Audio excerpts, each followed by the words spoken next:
नमस्कार दोस्तों, knowledge team centre of learning में आपका स्वागत है। आपके एग्जाम प्रिपरेशन को और बेहतर बनाने की तरफ एक कदम। दोस्तों, आज के लेक्चर में हम जो कुछ इंपॉर्टेंट कमेटीज और कमीशन गठित किए गए थे ब्रिटिश रूल के दौरान, उनके बारे में डिस्कस करेंगे। और उनमें जो आज का लेक्चर फोकस होगा वो एजुकेशन और फेमाइन कमीशन जो भी गठित हुई थी ब्रिटिश कॉलेज के दौरान, मतलब शिक्षा और अकाल आयोग जो भी गठित की गई थी, उनके बारे में डिस्कस करेंगे। कौन कौन से अकाल आयोग और शिक्षा आयोग गठित किए थे और कौन कौन से उस समय वायसराय और गवर्नर जनरल हुए हैं। चलिए स्टार्ट करते हैं आज का लेक्चर। लेक्चर स्टार्ट करने से पहले आप नॉलेज टीवी को जरूर सब्सक्राइब कर लें और नेक्स्ट वीडियो की नोटिफिकेशन के लिए बेल आइकन को जरूर दबा लें। इसे दोस्तों के बीच में जरूर शेयर करें। एग्जामिनेशन पॉइंट ऑफ व्यू से बहुत ही ज्यादा इंपॉर्टेंट है, अगर मॉडर्न इंडिया का बहुत ही इंपॉर्टेंट पार्ट है ये।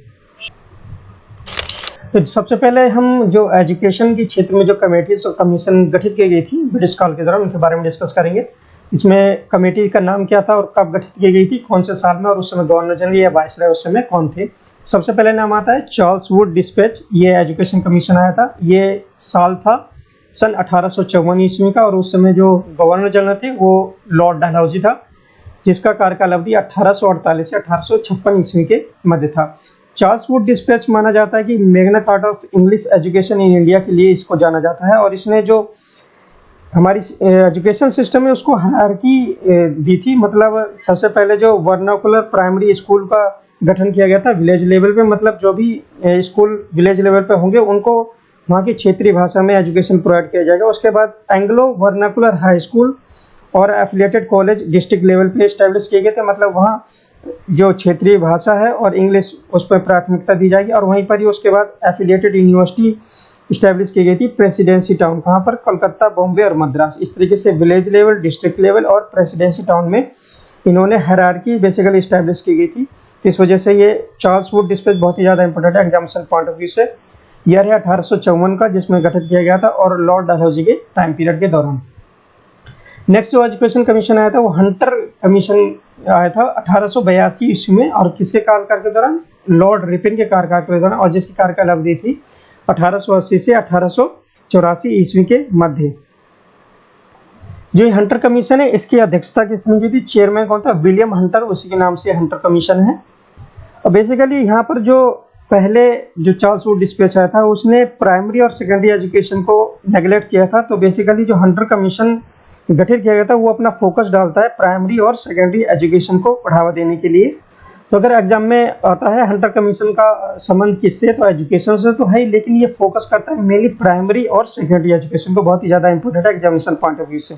इसके कुछ रिकमेंडेशन थी कि प्राइमरी और सेकेंडरी एजुकेशन वर्नाकुलर में ही प्रोवाइड की जाएगी और डिस्ट्रिक्ट और म्यूनिसिपल बोर्ड द्वारा इसको प्रोवाइड किया जाएगा, इसमें प्रोविजन था। और इसमें रिकमेंड किया गया था कि जो सेकेंडरी यानी हाई स्कूल एजुकेशन होता है उसको दो डिवीजन में डिवाइड कर देंगे। एक लिटरेरी जो कि यूनिवर्सिटी को लीड करता है, मतलब जो स्टूडेंट लिटरेरी डिवीजन में भाग लेंगे या उसमें एडमिशन लेंगे वो यूनिवर्सिटी की तरफ मूव करेंगे, और जो वोकेशनल फील्ड में अपना एनरोल कराएंगे वो कमर्शियल करियर की तरफ मूव करेंगे। इस तरीके से ये डिवीजन कर दिया था। और यहाँ इंपॉर्टेंट बात है कि हंटर एजुकेशन कमीशन जब गठित हुआ था 1882 ईस्वी में, उसी के पश्चात ही 3 यूनिवर्सिटी, बेसिकली 2 यूनिवर्सिटी का गठन हुआ था इसी पीरियड के दौरान, जिसमें पंजाब यूनिवर्सिटी 1882 ईस्वी में और इलाहाबाद यूनिवर्सिटी 1887 ईस्वी में प्रमुख रूप से 2 यूनिवर्सिटी का गठन किया गया था इसी हंटर कमीशन आयोग के पश्चात। तो ये बहुत इंपॉर्टेंट है लिंक करने के लिए।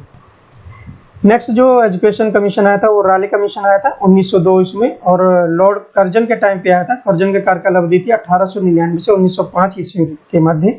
और यहाँ जो राले कमीशन की अध्यक्षता की थी वो की थी थॉमस राले ने, और उसी के नाम पे राले कमीशन है। 1902 में इसका गठन हुआ था।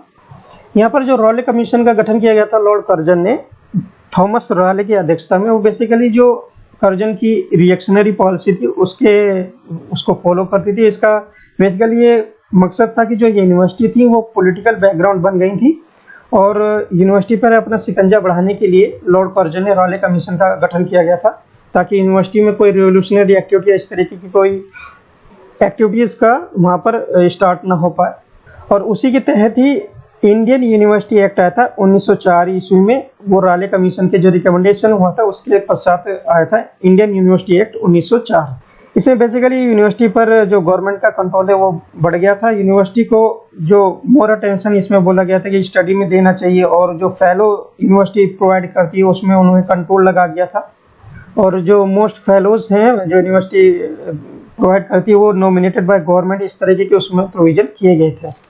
उसमें स्ट्रिक्ट एफिलिएशन की प्रोविजन भी किया गया था कि ये जो प्राइवेट कॉलेज यूनिवर्सिटी से स्ट्रिक्ट एफिलिएशन किया जाए, जब उसमें मानदंड स्थापित हो किसी भी कॉलेज के, तभी उसको एफिलिएटेड की कंडीशन में लाया जाए।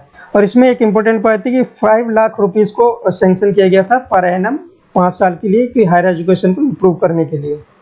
इसी कमीशन के पश्चात ही जो गोपाल कृष्ण गोखले जी थे उन्होंने इसे रेट्रोगेटिव मेजर यानी पश्चगामी और मेजर के बारे में एक वक्तव्य दिया था कि ये जो कमीशन है रेट्रोगेटिव मेजर है, यानी जो भी सिस्टम है उसको पीछे की ओर ढकेलता है। पश्चगामी एक कदम के रूप में इसको बोला था।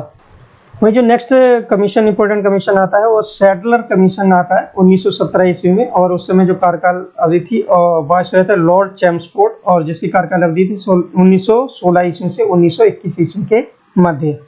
इसकी अध्यक्षता जो की थी वो माइकल सैडलर ने की थी, तो उसी के नाम पर यह सैडलर कमीशन है 1917 ईस्वी का, माइकल सैडलर।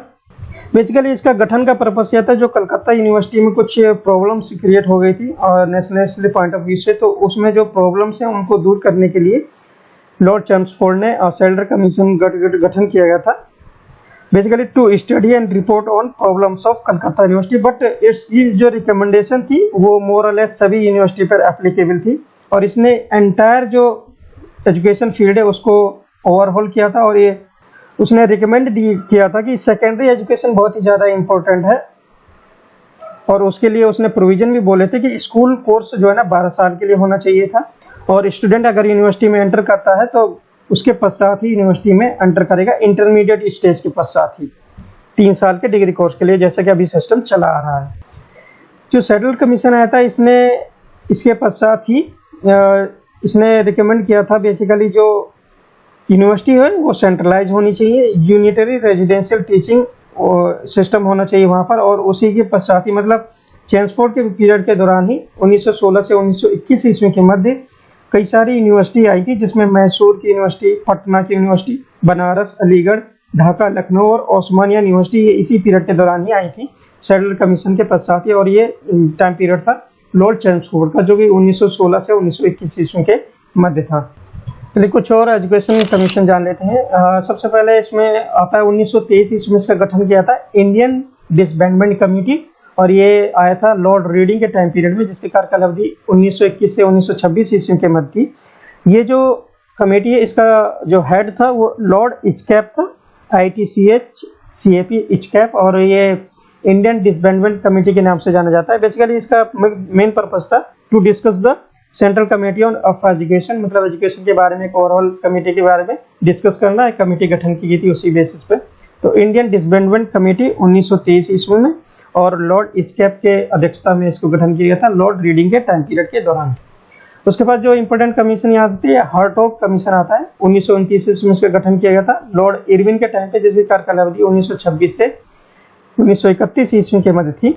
हार्टोग कमेटी ने बोला था कि ये एम्फेसिस जो है ना प्राइमरी एजुकेशन पे देना चाहिए, और जो भी स्टूडेंट्स अगर वो यूनिवर्सिटी की तरफ मूव करता है उसमें अगर हाई स्कूल और इंटरमीडिएट स्टेज में अगर वो बेटर परफॉर्म करता है तो उसको यूनिवर्सिटी में एडमिशन देना चाहिए, अदरवाइज उसको वोकेशनल कोर्सेज के लिए मूव करना चाहिए। ये क्लास 8 के बाद की कंडीशन उसने रखी गई थी। तो हार्टोग कमीशन 1929 ईस्वी में लॉर्ड इरविन के कार्यकाल अवधि के दौरान आया था 1926 से 1931 ईस्वी के मध्य। और यहाँ जो अध्यक्षता की थी हार्टोग कमीशन की वो की थी Philip Joseph Hartog, Philip Joseph Hartog, और उसका अध्यक्षता उसी के नाम पे हार्टोग कमीशन इसको बोला जाता है। उसके पश्चात जो इम्पोर्टेंट ब्रिटिश काल के दौरान कमीशन गठन होता है सर्जेंट प्लान आता है, और ये 1944 ईस्वी में आता है, और ये लॉर्ड वेवल के टाइम पीरियड में आता है, जिसके कार्यकाल अवधि 1944 से 1947 ईस्वी के मध्य।